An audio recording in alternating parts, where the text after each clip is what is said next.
자, 소숙방은 집 밖에까지 따라 나가 통곡하다 혼전했는데 한참 뒤에야 깨어났다. 보면 위생도 그렇고 소숙방도 그렇고 굉장히 심지가 약한 사람들이야. 인물들이. 그래서 얘네들은 다가온 시련과 고난이라고 하는 걸 이길 힘이 없는 애들이야. 자, 소숙방이 남편을 쫓아서 나갔다가 혼절을 해. 그리고 남편이 이미 급히 불려갔고, 남편이 불려갔다는 소식을 듣고 소숙방이 막 남편을 보러고 막 가려고 통곡하고 혼절한 거야. 보는 이들이 모두 가련히 여겼다. 이거 혹시라도 서술자 개입이라고 하시면 안 됩니다. 이거 서술자 개입 아니에요. 서술자가 개입을 해가지고 자신의 의견이 드러나야 되는데 그냥 가련히 여겼다. 사실적시야, 사실적시. 위생이 말을 달려 집에 이르러 보니 장군은 부구를 흘리며 군사를 막 출발시키려던 참이었다. 그래서 위생은 간신히 그 뒤를 따랐다. 그래서 위생이 아버지가 불러갖고 급히 갔더니 벌써 출발을 막 하기 시작해. 그래서 위생은 아버지를 쫓아서 가죠. 위생은 마음이 극도로 허한 데다 산을 넘고 강을 건너며 바람과 서리를 맞다 보니 잠도 제대로 자지 못하고 밥도 제대로 먹을 수가 없어 결국 예전의 병이 재발하고 말았다. 자, 이 부분 같은 경우에는 서술자가 말해주기 방식으로 직접 제시해주고 있거든. 이건 다른 장면들보다 전개 속도가 빠른 부분이에요. 그래서 이 부분은 서술자가 빨리 이야기 전개시키기 위해서 탁탁탁 정리해서 얘기해주고 있는 거야. 그리고 순서대로 얘기해주고 있고요. 낯선 땅, 낯선 곳에서 돌아갈 생각만 더욱 간절하여 보는 것마다 마음을 슬프게 할 뿐이고 사람을 마주쳐도 아무런 말이 없었다. 이런 위생을 보고 있자니 장군의 근심 또한 매우 컸다. 장군이 누구다? 위생의 아버지다. 어느 날 밤 군사가 흥부에 이르렀다 해서 보면 전쟁 얘기가 나타나기 때문에 군담 소설의 특징들도 드러나거든. 군담 소설이라고 하는 건 전쟁이 일어나는 소설을 얘기하는 건데 전쟁이라고 하는 건 항상 동반하는 게 장소 이동이야. 그래서 여기 장소 이동 드러납니다. 병이 매우 위독해져 잠을 이룰 수 없었던 위생은 침상에 기대 앉은 채 시 한 편을 써서 벽에 붙였다 해서 삽입시 또 등장하는데 소숙방도 그렇고 위생도 그렇고 언제 시를 쓰냐? 이별에 있을 때 써요. 그래서 이 둘이 쓴 삽입시의 주된 감정은 이별의 정한이겠지. 이별의 정한이라고 하는 감정이 드러납니다. 자, 위에 나왔던 시랑 똑같이 한 시고요. 4줄짜리 시예요. 얘도 절구의 시고 기승전결, 선경우정 다 쫓아갑니다. 앞에 경치 나오고 뒤에 정서 나오고요. 기승전결 이렇게 나가고요. 자, 앞에 나왔던 소숙방은 계절이 봄이었죠. 여기는 가을입니다. 그래서 앞에 소숙방의 시는 한 시는 계절은 좋은데 나만 외로워서 슬픈 시였다라고 하면 여기 지금 위경천이 쓴 삽입시 같은 경우는 가을이라서 더 슬픈 거야. 오케이? 그래서 계절적 배경이라고 하는 게 내 상황이랑 다를 때도 내 감정을 더 돋보이게 하는 역할을 하고요. 계절적 배경이 나와 같은 상황이라서 내 심정을 더 심각하게 만들어줄 때도 똑같은 역할을 해요. 자, 서리가 가득하다 해서 서리라고 하는 게 내리는 계절은 가을이야. 가을. 외로운 성에 군대가 머물고 있다 해서 요거 배경입니다.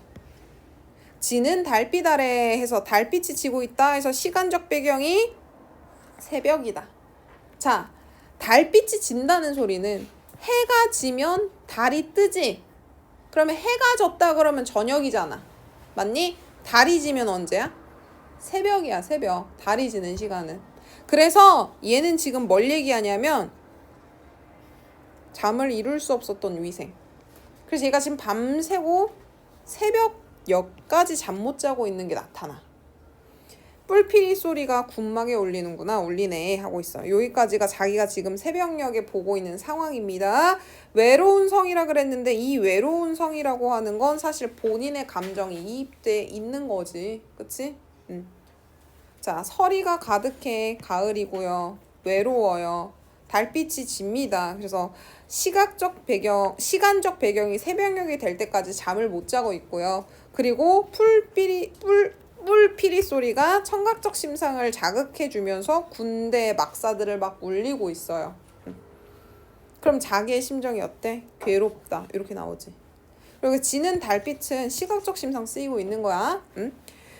등불 앞에서 괴로이 강남의 밤을 생각하고 있대. 자, 괴롭다라고 하는 화자의 감정이 직접적으로 제시되고 있습니다. 앞에 나왔던 소숙방의 시랑도 같은 위치에 같은 역할하는 애가 나와요. 등불 앞에서라고 하는 건 얘가 지금 밤샜다라는 거 나타나는 거지. 등불 켜놓고. 강남의 밤은요, 소숙방과 행복했던 시절을 얘기해요. 그래서 소숙방과 행복했던 시절, 이 강남의 밤이랑 여기 앞에 나와 있던 성경이랑 대조됩니다. 본인이 처해져 있는 현재의 상황이고요. 강남의 밤이라고 하는 건 본인의 과거야. 그래서 과거와 현재가 대비돼요. 그래서 행복했던 과거라고 하는 걸로 가고 싶은데 갈 수가 없는 상황. 기러기는 울며 초나라로 돌아가는구나. 그래서 이 초나라라고 하는 곳이 기러기가 가고자 하는 장소지. 내 입장에서는 강남의 밤이라고, 소숙방이 있는 곳이라고. 자, 이때 기러기는요, 객관적 상관물의 역할을 합니다. 자, 첫 번째, 기러기가 울면서라고 하고 있죠. 내가 울고 싶은 감정이 투영된 거야. 그러면 기러기는 감정이 인물이지. 그치? 근데 봐, 기러기가 초나라로 돌아가요. 쟤는 날개가 있기 때문에 지 가고 싶은 대로 가지. 나는 갈 수 있어, 없어? 못 가요. 그치? 그래서 얘는 나와 대조되는 존재로서 객관적 상관물이기도 해요. 알겠어? 그래서 이 부분 같은 경우에 얘가 감정이인물로도 역할을 하고요. 초나라로 돌아가기 때문에 대조도 돼요. 왜? 학교에서 뭐라 그랬어? 감정이인만 얘기해줬어? 응. 아, 오케이. 그러면 여기까지 해서 감정이입으로 보시면 되고요. 보통 선지 구성하게 되면 감정이입물이다 이렇게 표현 안 되고 뭐라고 얘기하냐면 자연물을 통해서 화자의 감정을 드러내고 있다. 뭐 이렇게 얘기해요. 오케이? 그리고 얘들아, 감정이입물이라고 하면 모두 다 의인법이에요. 기러기가 온다 이거 의인법으로 보시면 됩니다. 자, 그리고 여기 초나라로 돌아가누나, 이거는 돌아가는구나에서 영탄이라고 보셔도 됩니다. 여기서 드러나는 감정은 안타까움, 부러움 이런 거겠지. 본인의 상황에 대한 안타까움, 나는 가지 못하니까. 그리고 떠나가는 기러기가 부러움, 이런 감정들일 겁니다. 삽입시의 역할은 앞서 얘기했어요. 똑같은 역할을 해주고 있어요. 군마간에 김생이라고 하는 사람이 있었다. 이 김생은 위생을 위로해주는 인물이야. 그렇기 때문에 김생의 행동을 통해서 그 행동에 밑줄 쳐놓고 얘 의도가 나쁘다라고 되어 있으면 그다 틀린 말입니다. 자, 김생이란 사람은 위생이랑 성향이 정반대야. 위생이나 소숙방은 심약한 사람들이야. 그래서 얘네들은 둘이 사랑했다 헤어졌잖아. 그래갖고 둘 다 죽으려고 그러잖아. 이별로 인해서 진짜 병 걸리는 사람들 있니? 뭐 있을 수 있을 것 같아요. 응? 그런 인물들이거든. 그러니까 전쟁이라고 하는 상황에서 둘이 이겨낼 힘이 없는 애들인데 김생은 아니야. 김생은 굉장히 강한 사람입니다. 그리고 이 김생이 글재주가 뛰어난 인물이에요. 그래서 김생은 위생을 위로해주고자 합니다. 김생은 위생의 병이 위독한 것을 보고 곁을 떠나지 않고 우스갯소리로 위생의 마음을 편하게 해줘요. 그리고 위생의 금란선을 빼앗아, 금란선 선자 나오죠. 부채야 부채. 이 위에다 시 한 편을 써줍니다. 이 시를 써준 목적은 위생의 마음을 편안하게 해주려고 인 거야. 자, 여기도 삽입시 4줄짜리 한시입니다.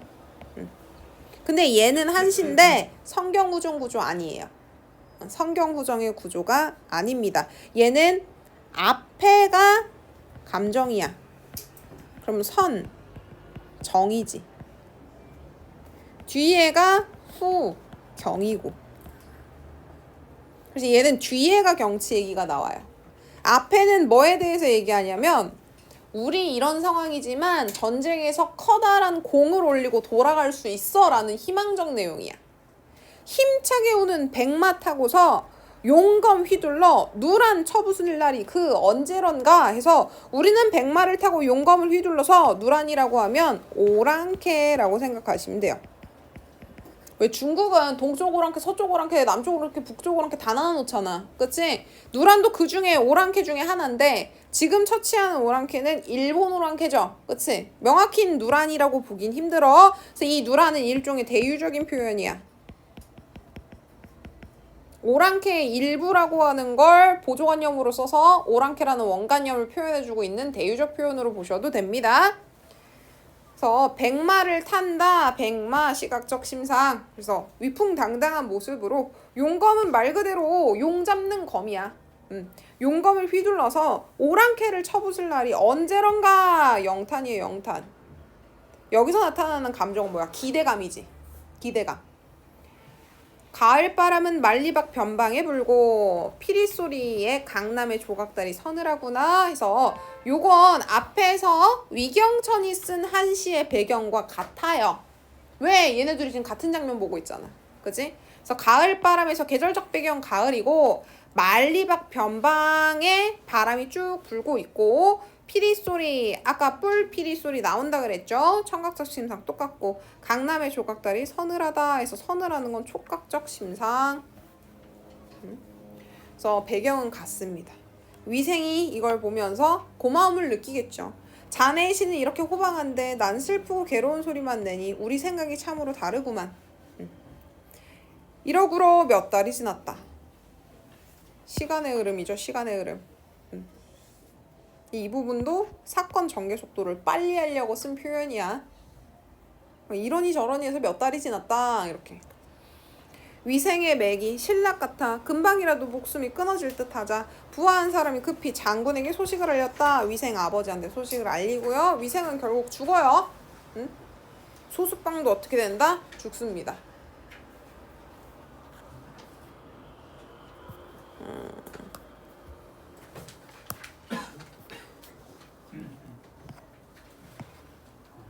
자, 여기 여러분 프린트 있는 거에 있죠?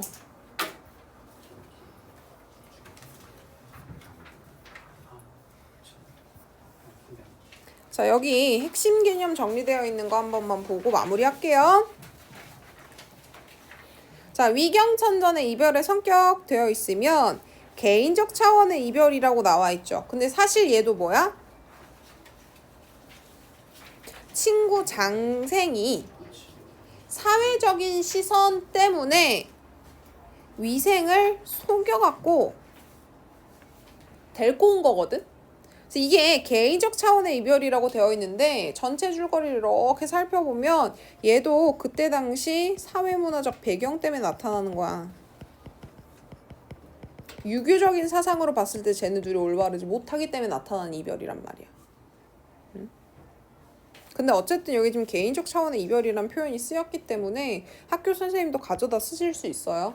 만약에 위경천전에서 개인적 차원의 이별이란 얘기가 나오면 첫 번째 이별 생각하시면 됩니다. 근데 그것도 사회문화적인 유교라고 하는 그때 당시의 국가의 문화 때문에 헤어지게 되는 거란 말이야. 그렇게 잘 생각해 주시고 여기서 말하는 사회적 차원의 이별은 뭘 얘기하는 거야? 전쟁 얘기하는 거야. 전쟁. 임진왜란으로 인해서 참전하게 되죠. 그래서 이별, 그러니까 처음에 만남이 있었지. 만남, 이별, 그리고 다시는 만나지 못하는 비극적 결말이 나타나는 구조다. 그래서 삽입시의 특징 보시면 슬픔의 정서, 외로움의 정서, 둘 다 이별의 정한의 정서고요. 선경, 후정, 둘 다 선경, 후정입니다. 남녀 간의 인연이 끊어진 상황을 줄이 끊어졌다. 그래서 이거는 은유로 보셔도 되고 상징으로 보셔도 되고요. 외로움의 정서 나타나 있고 자연적 배경, 즉 가을이라고 하는 시간적 배경, 계절적 배경이 그리움의 정서를 심화해 줍니다. 그리고 새벽녘이라고 하는 시간적 배경이 정서를 심화해 줍니다. 그래서 여기 감각적 이미지 드러나는 거 뭐 김생건 아까 보시면 되고요. 요거는 한번 읽어 보십시오.